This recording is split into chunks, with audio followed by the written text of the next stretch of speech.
बुधवार को सिर्फ चंद्रयान-3 ही चांद पर नहीं उतरा, ये हर भारतीय के दिल में कुछ इस तरह से उतरा कि कई पीढ़ियों पर इसका असर हुआ। ह्यूमन इंटेलिजेंस पहली बार फिर आर्टिफिशियल इंटेलिजेंस पर हावी होती दिखी।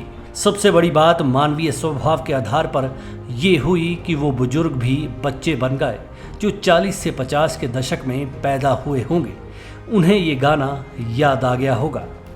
चंदा मामा दूर के हुए पकाए भूर के, आप खाए थाली में मुन्ने को दे प्याली में, आप खाए थाली में मुन्ने को दे प्याली में। चंदा मामा दूर के हुए पकाए भूर के। ये गाना सन 1955 में आई फिल्म वचन का था।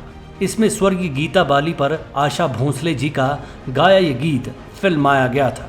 ये गीत इतना सुपर हिट रहा था कि 90 के दशक तक करीबन 40-45 साल तक उस दौर के बच्चों और माताओं में खूब गाया और सुनाया जाता था। ये गीत कम और बच्चों को सुलाने के लिए लोरी के तौर पर माताएं बच्चों की दादियाँ नानियाँ बच्चों को गोदी में उठाकर सुलाती नजर आती थी। दौर बदला, पीढ़ियां बदली और रिवाज कुछ इस तरह से बदल गया कि बच्चों से माँ के अलावा नानी दादी की गोदियां भी छिन गई और बच्चों की गोदी में कुछ इस तरह से मोबाइल आ गए। लेकिन चंदा मामा का रुतबा सिर्फ बच्चों के लिए नहीं था। एक दौर ऐसा भी आया कि चंदा मामा प्रेमियों की जमात के हीरो भी बन गए थे। चंदा मामा को ये रुतबा प्रमुख तौर पर पिछली सदी में ही हासिल हुआ था।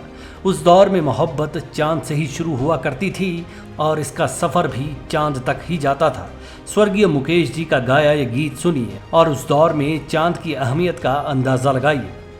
चांद सी महबूबा हो मेरी, कब ऐसा मैंने सोचा था।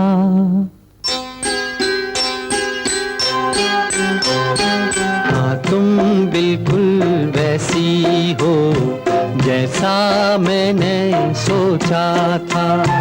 चांद सी महबूबा हो मेरी, कब ऐसा मैंने सोचा था।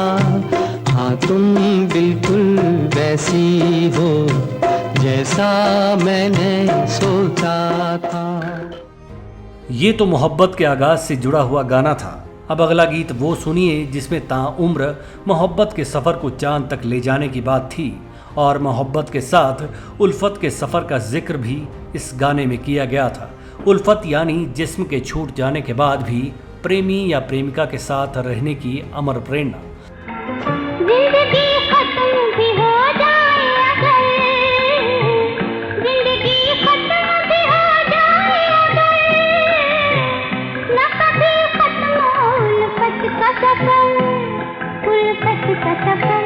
चलो दिलदार चलो चांद के पार चलो, हम भी तैयार चलो। बुधवार को चंद्रमा पर पहुंचे चंद्रयान-3 ने मोहब्बत की चांदनी से सरोबार करके रख दिया। मौजूदा दौर के मोहब्बत से तो आप सभी वाकिफ ही होंगे। कहने की, बताने की, समझाने की कोई ज़रूरत नहीं है। जिस तरह से चंद्रमा हमेशा से शुक्ल पक्ष में चांदनी का विस्तार और कृष्ण पक्ष में अंधेरे का प्रसार करता है, उसी तरह मौजूदा दौर की मोहब्बत भी बखूबी नजर आती है।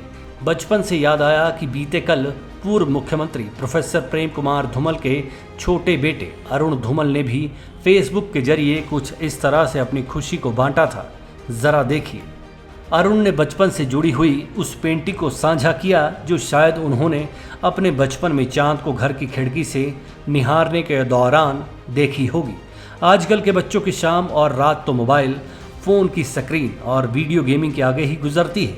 यहाँ भी अरुण की एक पोस्ट ने वो यादों की चिट्ठी सामने ला दी जो भले ही आज के बच्चों को पसंद ना आए, लेकिन प्रौढ़ और बुजुर्गों को बहुत पसंद आएगी।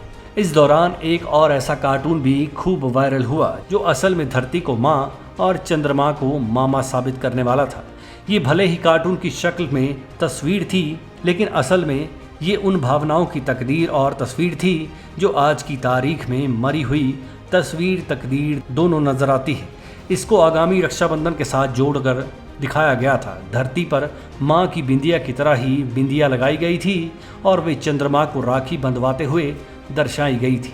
चंद्रयान 3 ने उन रिश्तों का तिया पांचा होने से भी बचाने में अहम भूमिका अदा की जिनमें भाई बहन का रिश्ता भावनात्मक तौर पर कई मर्तबा पिछड़ा हुआ साबित होता है। अब देखिए चंद्रयान 3 की कामयाबी में जुटी टीम से जुड़ा हुआ एक और फोटो सामने आया। शिमला की रहने वाली सरिता वर्मा ने ये फोटो शेयर करते हुए मौजूदा फैशन पर भी बहुत सारगर्भित सवाल उठाया। ये तस्वीरें शेयर करते हुए लिखा कि वेस्टर्न वेशभूषा और कल्चर धारण करने वाली आज की पीढ़ी को ये देखना चाहिए। ये है हमारी महिला वैज्ञानिकों की टीम जो इसरो के इस मिशन में काम कर रही थी। चंद्रयान 3 की इस टीम में शामिल महिलाओं की जीवटता के साथ साथ उनकी वेशभूषा का जिक्र करते हुए सरिता ने बखूबी अपनी संस्कृति की समृद्ध सरिता यानी उस नदी के दर्शन भी मौजूदा पीढ़ी को करवा दिए जिसकी लहरों में मानवीय स्वभाव की शीतलता बहती है। चलिए अब उस पहलू पर चलते हैं जिसमें खुशी जाहिर करने का तरीका भी कुछ लीक से हटकर था। भारतीय समाज सादे खाने के साथ साथ चटकारों का भी शौकीन है। इस कड़ी में चटकारों की धाम बनाने में प्रदेश के मशहूर कार्टूनिस्ट अरविंद शर्मा एक्सपर्ट है। अब देखिए क्या कार्टून बनाया है। आधार भले ही चंद्रयान रखा लेकिन चौधरी चंद्र कुमार और सुखविंदर सिंह सुक्खू को जोड़कर एक बेजोड़ कार्टून पेश कर दिया। कार्टून की टैगलाइन थी मीनवाइल इन हिमाचल कांग्रेस। चौधरी चंद्र कुमार कनखियों से सुक्खू को देख रहे हैं और सुक्खू जम्हाई लेते हुए नजर आ रहे हैं। अब इसमें असली सटायर तो सुक्खू भाई पर ही नजर आ रहा है कि वे इस दौर में जमाइयाँ क्यों ले रहे हैं। मौजूदा दौर क्या चल रहा है ये आप तय कीजिए, क्योंकि ना तो पंडित जी यानी अरविंद शर्मा ने बताया है और ना ही हम बताएंगे। अब बात करते हैं उस राज की जिसमें चंद्रयान 3 सफलतापूर्वक वैज्ञानिकों की मेहनत के दम पर चांद पर उतरा। हिंदुस्तान की सियासत को बीमारी है कि यहाँ मौजूदा दौर में भारतीय कम और कांग्रेसी भाजपाई ज़्यादा मिलते हैं। ऐसा नहीं है कि ये रिवाज जनता ने डाला है। इस रिवाज के असली गुनहगार खुद नेता लोग ही हैं। भाजपाइयों को मोदी तो कांग्रेसियों को राहुल गांधी हीरो नजर आते हैं। जाहिर सी बात है कि इस मुद्दे पर भी हल्ला मचना था सो मच गया। अब देखिए किस तरह से ट्रोलिंग का सिलसिला चला हुआ है। आखिर में पढ़ा लिखा आदमी भी बहुत सुलझी और गहरी बात करता है। हिमाचल के खाते से एक IITN हैं डॉक्टर आशीष नड्डा। इन जनाब की सोच काबिले तारीफ रही है। देखिए इन्होंने क्या शेयर किया।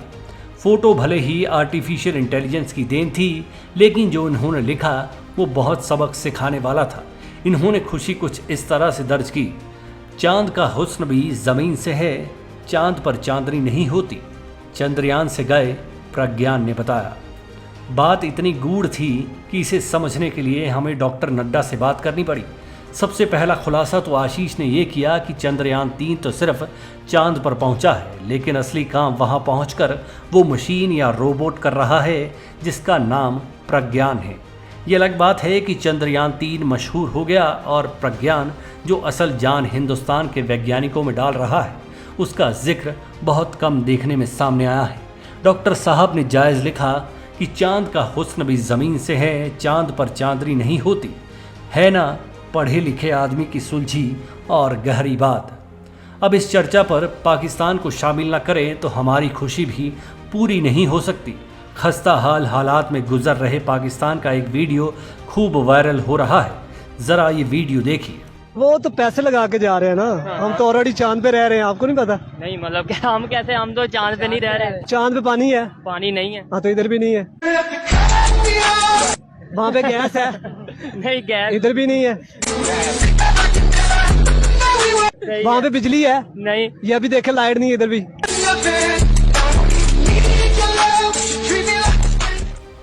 ये लोग हमारे पड़ोसी हैं। क्या हुआ जो पड़ोसियों के हुक्मरान तंग सोच के मालिक हैं। पर पाकिस्तान की जनता सच में कितनी सच्ची है और पाकिस्तान का मीडिया किस तरह से सच्ची पक्की बातों को सामने लाता है, उन बातों को ये मीडिया किस निधड़ तरीके से सामने लाता है, ये भी हिंदुस्तान के मीडिया के लिए एक तगड़ी सीख है। चलिए ब्लैक एंड वाइट ब्रॉडकास्टर्स की ओर से आप सभी को इस सफल अभियान और उपलब्धि के लिए ढेरों बधाइयाँ और हमारे वैज्ञानिकों को अनंत ब्रह्मांड की तरह अनंत शुभकामनाएं। Manish Kaul, black and white news.